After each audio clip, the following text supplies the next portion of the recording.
Hi, this is Alex, and today I want to talk about the lesson plan that you have to submit with your EPIC application. So I'm going to give you a few tips on the best way to go about doing this so that you've got a better chance of getting into the program. So EPIC brings in teachers in the spring intake, which they open up the application process a while before, usually in about August.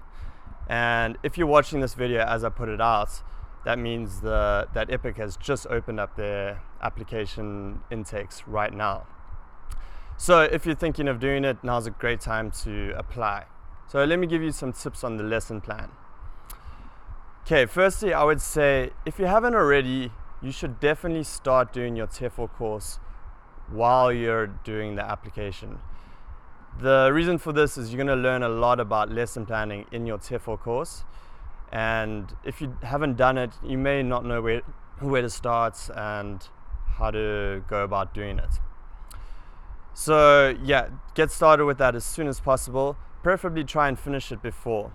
But if you haven't and you haven't even started your TEFL course, I would suggest going right now, ordering one online and just start doing it while you're applying and making your lesson plan. This way you'll have a much better knowledge of exactly how to go about doing it. The next thing I would say is follow the PPP method for your lesson plan.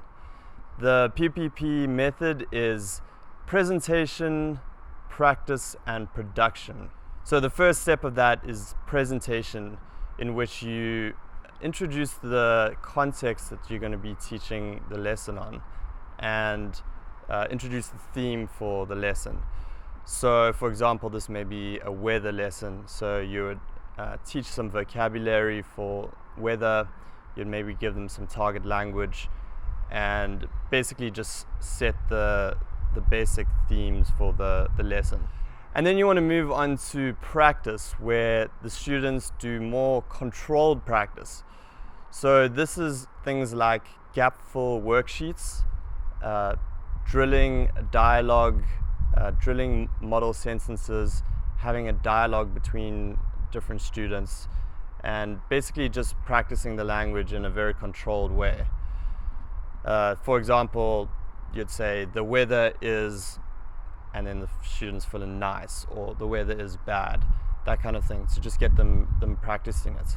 Then you want to move on to production, where you do freer exercises with the students. And this is where they use the language in a more natural context.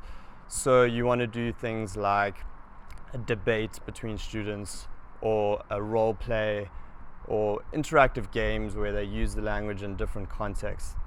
And try and get more conversation going using the language in a way that will really get them to practice it and stick as not just abstract words and sentences. So that's the PPP system, and I recommend you use that because it's very easy to follow, and even if you don't know that much about teaching, you can do one of these lesson plans and it'll come out all right. Then the last thing I'd suggest is try and make your lesson plan as succinct as possible. So you don't want to go into too much detail about frivolous things that aren't really relevant to the lesson itself. So how I'd suggest you go about this is try and think for each step, what is it that you as the teacher are going to do, and how will that benefit the students? So for example, you can say the teacher will teach the vocabulary to the students so that the students have a better understanding of the language they're going to use. Things along those lines. When I did my lesson plan, I didn't really know what to do. I hadn't done my TEFL or my CELTA yet, so I kind of just did a lot of research, but I didn't really know exactly where to start. So I kind of did this long rambling essay-like lesson plan, which was quite good in the sense I got everything in that I needed to, but it also wasn't to the point, and I think it would have been a lot better if I just made it much more succinct. So that's something I suggest you do as well. Alright, so those are my tips for the EPIC lesson plan, and I hope you find them useful. Just to summarize quickly, try and do the TEFL course as soon as possible. Try and complete it if you can. And if you can't complete it, just get going with it now. Then use the presentation, practice, production system to make your lesson plan, as they'll give you a good structure to follow. And then lastly, try and make your lesson plan to the point.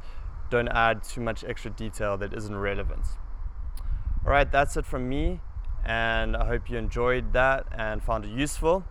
And if you have any other questions, put them in the comment section below and I can make a video about it. I'm also doing 15-minute free Skype consultations if you're interested in chatting about coming over to Korea, so send me a message about that. And I hope you have a great day and good luck with your application process.